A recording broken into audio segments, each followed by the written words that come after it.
Welcome everybody to our AC office hours. My name is Grace Germond and I am one of the internal admissions coaches here at iPEC. With me today is the wonderful Ouida Davis, and we're going to talk a lot about her journey both into coaching and what she's been able to do since she was graduated from the program. So again, this is our Energy Explorer series. And Ouida, why don't you tell everybody a little bit about yourself? Awesome. So first, I want to say thank you for the invitation.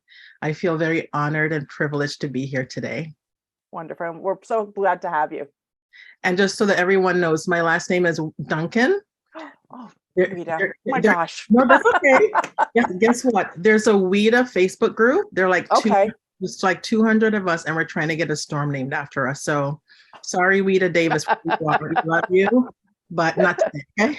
Not today. Oh my gosh, that's too funny. Yes. All right. So nice to meet you. So a little bit about me. I'm from Jamaica originally, and I am a mother of four. And I graduated iPEC in 2017, and my cohort, I'm actually still in touch with a couple of my cohort mates from iPEC.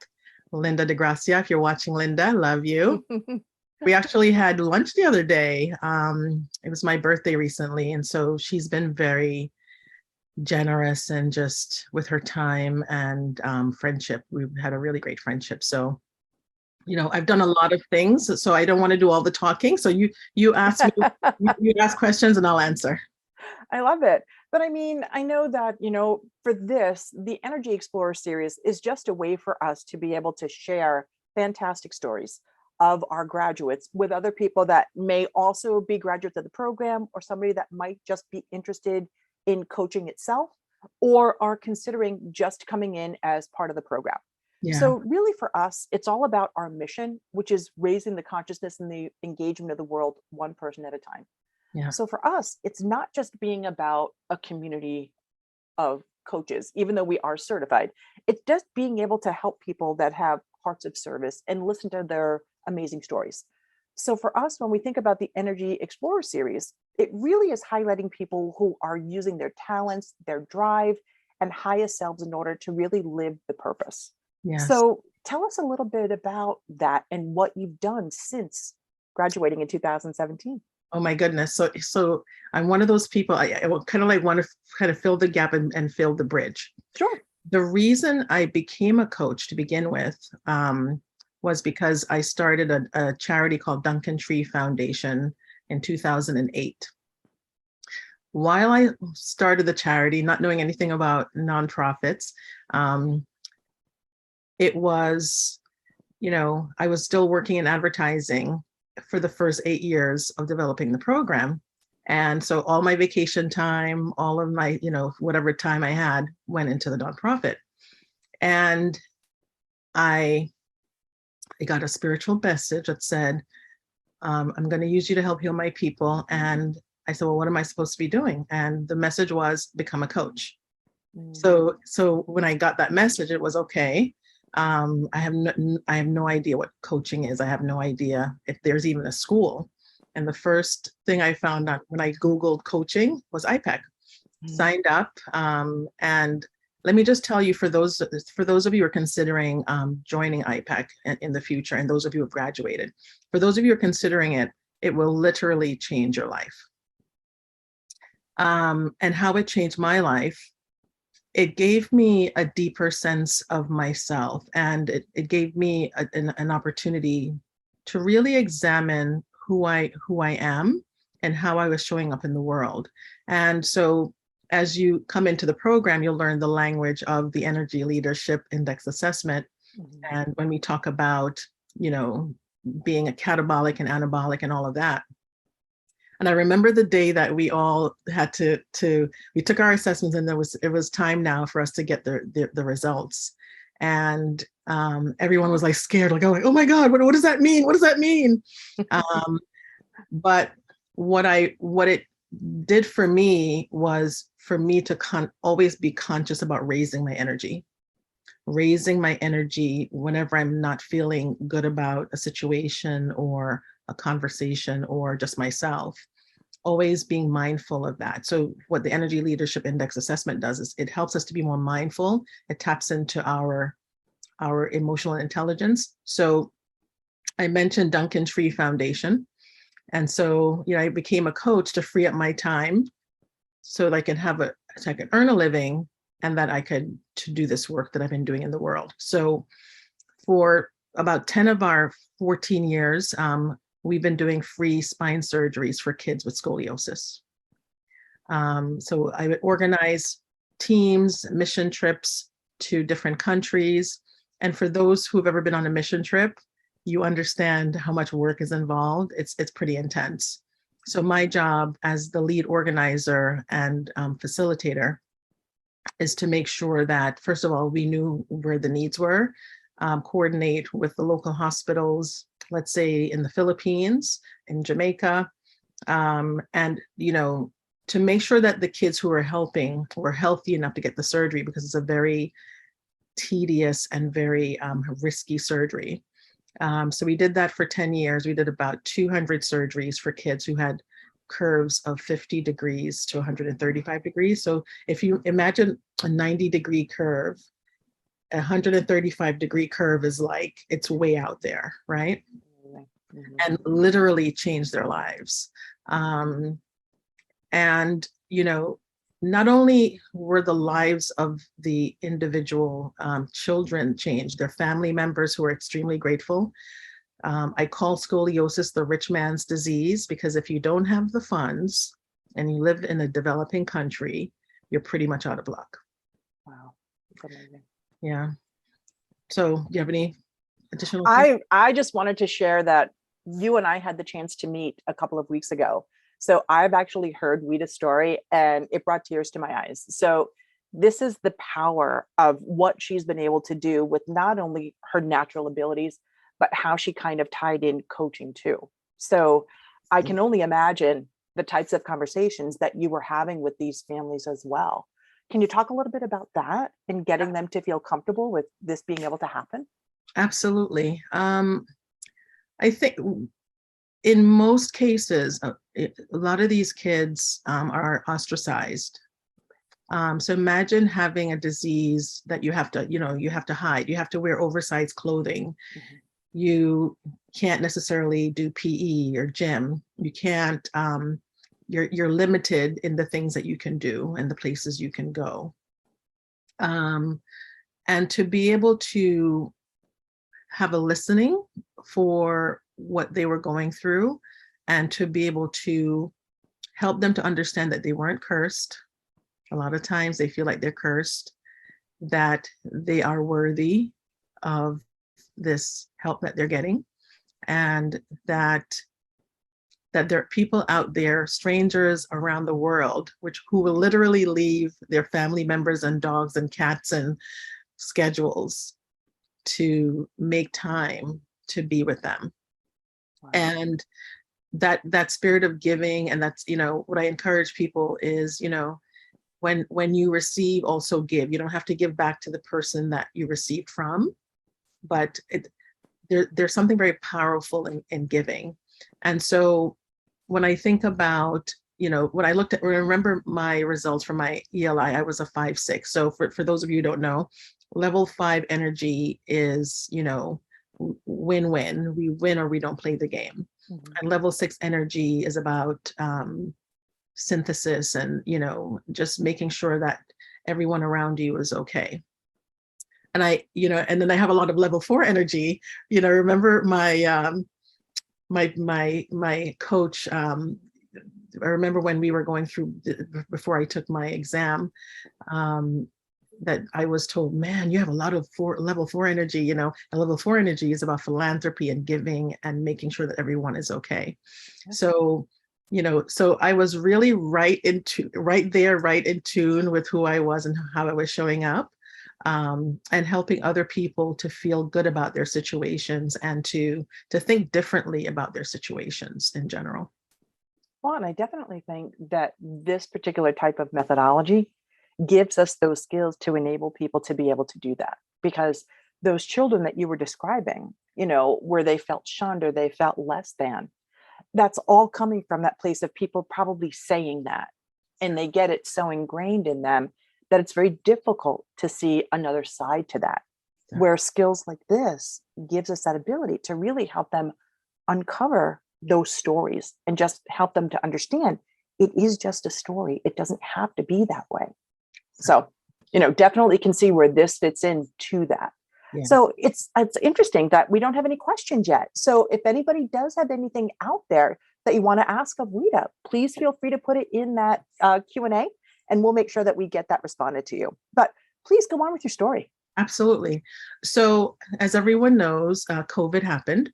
A year before COVID happened, I went back to school in the UK to get my master's in business. And so the first 6 months of my program, I was flying between JFK and Heathrow. People thought, what are you doing? Why are you going to school in the UK? That was my path. That was my journey. And of course, COVID happened. And what was interesting is we did our very last mission trip in Jamaica the first week of March of 2020. We did 10 surgeries that trip. Wow. And I had to fly back to New York to change suitcases to fly to the UK. And of course, when they shut the borders, my flight was scheduled to come back the day after they shut the border. So I'm like, I don't even know if I'm going to get home. Wow. Okay. And long story short, got back and, started thinking about, okay, well, obviously we can't do the surgeries anymore. And of course, I continued with my program for a year and a half online, getting up at 3 a.m. to be online at 4. So for those of you who have, international connections, I'm sure you understand that, when you're dealing with people that are 5 hours, 12 hours ahead of you, you have to make adjustments, right? For sure. And so we started brainstorming an idea to do a mentoring coaching program about 7 years ago. And then we decided, you know what, why don't we revisit that plan? And so we will very soon be launching our program called Kids in the Middle. And what that program is going to do is going to provide free coaching to underserved kids who live in areas where there might be a lot of crime, violence, whether it's within the home or outside the home. And I'm very happy to say that iPEC is coming on board as a partner with that to provide coaching services to young people, 15 to 18. We're going to start with 15 to 18-year-olds who are preparing for college and university. And Medtronic, who without Medtronic, our program would not have even existed or continued. Their generous donations of implants for these kids with scoliosis. So Medtronic will be offering mentoring services. So what does that look like? So if you are a high school kid, 15 to 18, you might not be, performing below standards, right? You might not be underperforming, but you also aren't overperforming. You're not in the 90s range, and you're not an athlete, and you're not socially, a social butterfly. You might be one of those kids who's overlooked by your teachers because you're not underperforming and you're not overperforming. You're just one of those average kids. So that's why we're calling the program Kids in the Middle. And we're starting with kids interested in STEM, because what we're trying to do with the program is bridge the wealth and education gap between the kids who are living in areas that are struggling. And we're also trying to abolish, and some people say that this is harsh, but it's a reality of where we live now. It's abolish the school to prison pipeline for those kids who are living in areas where they're not getting the education, and what winds up happening, they usually wind up at some point in prison. So by giving them access to coaching, and most kids, most blue collar workers, if you're living in a neighborhood where your parents are blue collar workers and they're just surviving, you've never heard of coaching. You don't even know what it is. So imagine having a professionally trained coach work with you throughout the school year, along with a mentor. That will be the uniqueness of our program, to be able to have both of these these skill sets supporting that young person interested in STEM to get them through the school year and to elevate their way of thinking. That is amazing. I mean, I how you came up with this from everything, it just kind of, it blows me away, because this is something where this will benefit so many people in so many ways.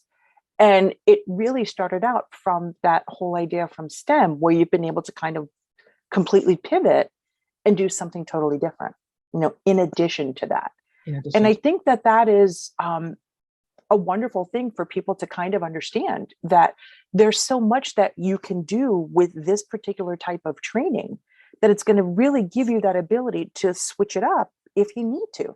Because I know when you said, Ouida, that COVID really changed the whole idea behind the beginning part, but then the journey has been able to evolve from there. Absolutely. Okay, so where it is today, how do you see it going in the future? Yeah. And for those of you who don't know what STEM is, because I know I'm using an acronym, not everyone, or some people might think it's STEM cell. It's science, technology, engineering, and math. And they've added architecture to it as well. So let's say a young person is interested in becoming a developer, developing websites, or programming, or an engineer, or an electrician, or or a mathematician or accountant. All of those things fall under STEM. And I think I would be doing a disservice to Landmark if I didn't give them a shout out, because prior to all of this, and I'm going to answer your question very quickly in a second. Sure. Prior to all of this, I was in Bible college studying. I thought I was going to be a minister, and a friend of mine invited me to the Landmark Forum. I went through not only the forum, where I learned how to forgive myself and others and get out of my way. Then I went to the advanced course, when I learned, now that I've forgiven myself and others, now I learned what do I really want in life, and go after that. And then self-expression and leadership was, well, now that you've done all those things, design a project, a community-based project, and invite people to enroll in the possibility of helping you with it. And that's where Duncan Tree came from. So I always say that, while I was in Bible college, that God laid the fuse, but Landmark lit the match. And so almost 15 years later, here I am. So where we're going with this, over time, we want to expand the program and make it not only about STEM. We want to get it into the school system. I've actually had a conversation with a state senator in New York recently, and looking to partner with programs like the Oliver Scholars Program. My eldest daughter is a graduate. She went to boarding school and then Georgetown. She lived in France for a year, and then it wound up getting her MBA later. But it was my second daughter applied to the program and didn't get in because she did not necessarily have the academic rigor. So, but she's doing really well now because I put her in all these different programs, dance, music, whatever. And not all parents are resourceful. So, or they're just so busy doing life and surviving, they don't know what else is out there. Right. So to partner with programs like the Oliver Scholars Program, or Prep for Prep, or A Better Chance. A Better Chance was a program that Oprah supported before she opened up her girls' school, in South Africa. So we see this starting with 15 to 18-year-olds, but then eventually rolling the age back to all the way to kindergarten, and working with kids who, have lots of potential, but need a little bit more help, and to focus their time, their energy, and their thinking, and to elevate their thinking. And for those young people, when they graduate, to go out into the world and to give back to society. Amazing. That's amazing. And I'm like, we did have a question that Joanne had asked about the name of the assessment that you had mentioned earlier. And I did let her know that it was the Energy Leadership Index, or the ELI. Yes. But so far that has been the question that we've received. But for you, having done the ELI yourself, I'm curious if you use that as part of your own platform. Oh my goodness. You work with people.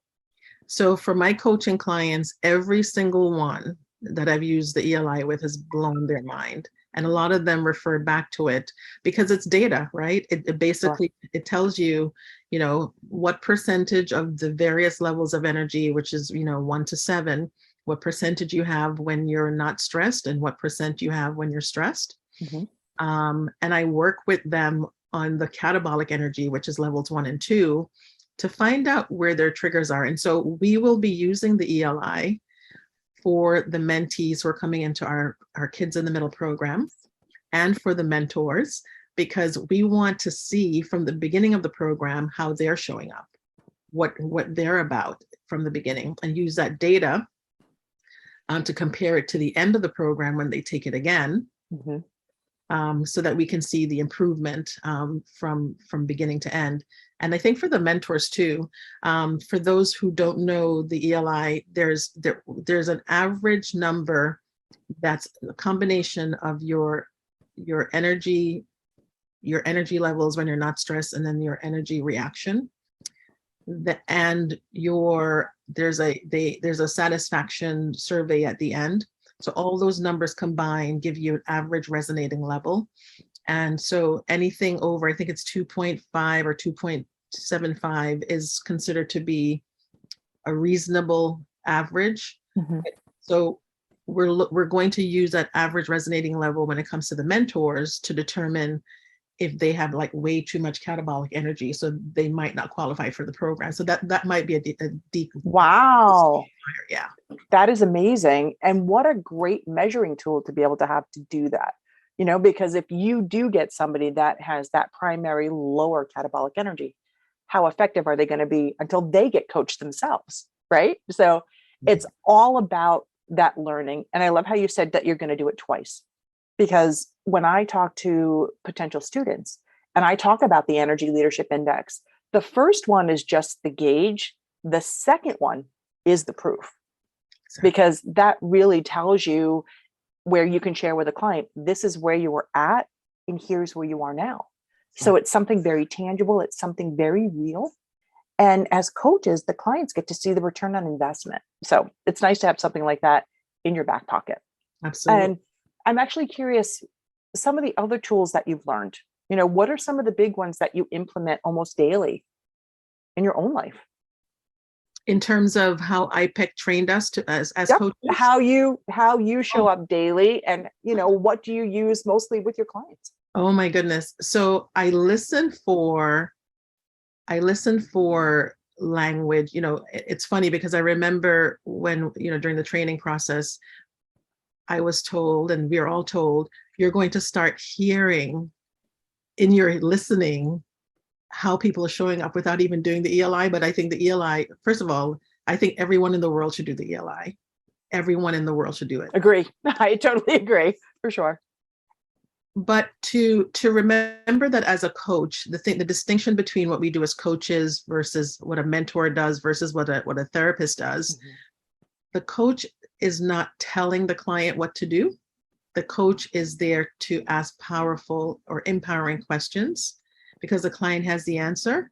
So we learn how to ask better questions. So what's interesting about that, because of the way I ask questions, people ask me, what do you do for a living? Because the way that you speak or the way that you ask questions is very unique, is very different. And from that, sometimes people hire me because they're like, oh my God, the way, because every single client that I've ever had, they've always said to me, I've never thought about it like that. I've never really given it any thought, or, every single one of them. So they've always had these aha moments.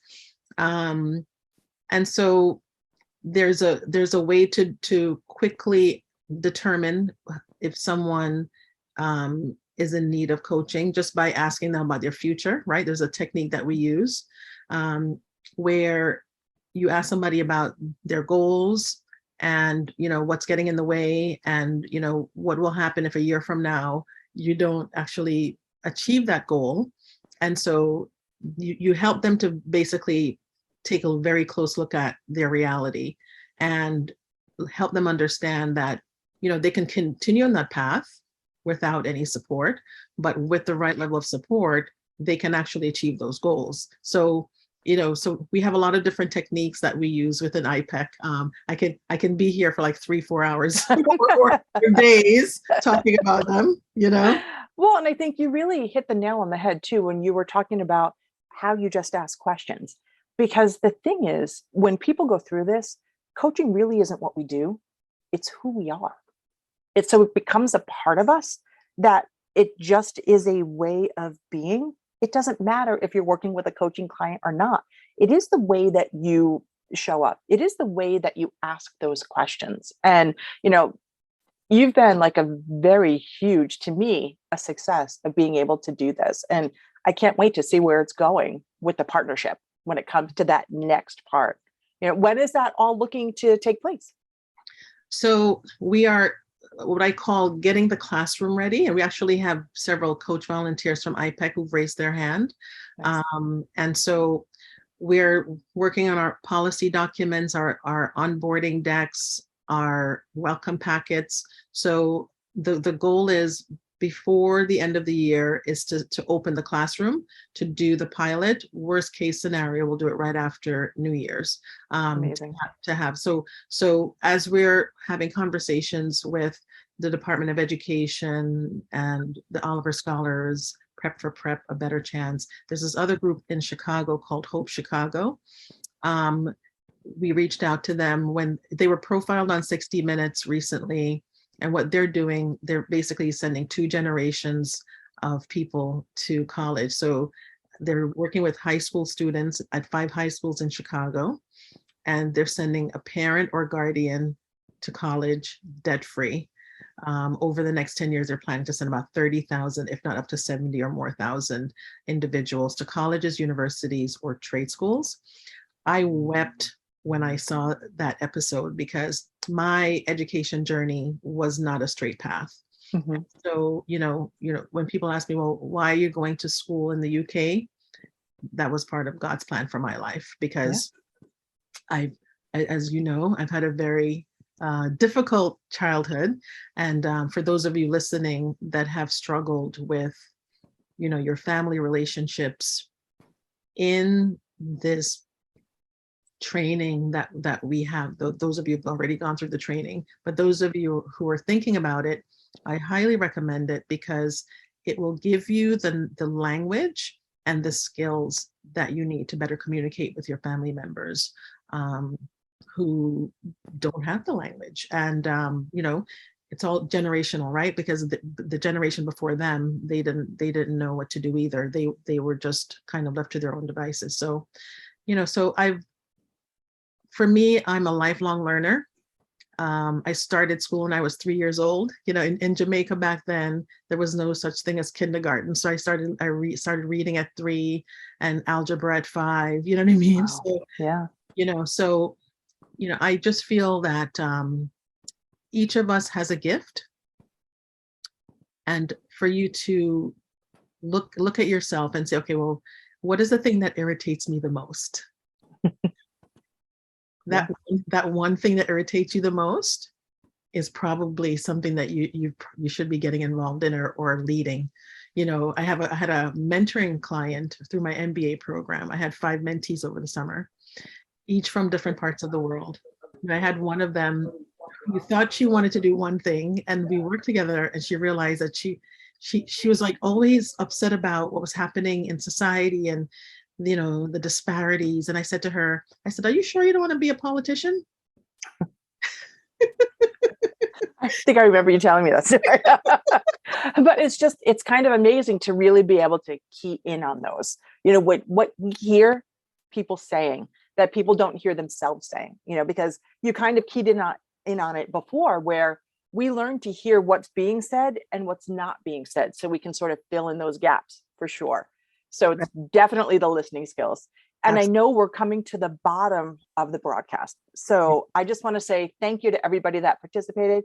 Ouida, thank you so much for sharing your story. And I know our great tech guy on the back end, his name is Evan. Everybody wave hi to him. He is being our support. So what he's going to do is provide different ways for you to be able to get in touch with Ouida via Instagram, Meta, Twitter, YouTube. We have all of her stuff. And also her LinkedIn. And then if anybody does have particular questions about the coaching program, be sure to book a call with one of us admissions coaches. We'd love to speak with you. And our next coaching hours is going to be on Tuesday, November 15th at 1 o'clock. And we look forward to seeing everybody there. Appreciate it. Thanks, Ouida. It was really nice to see you again. Take care. You too. Take care, Grace. Bye-bye. Bye-bye.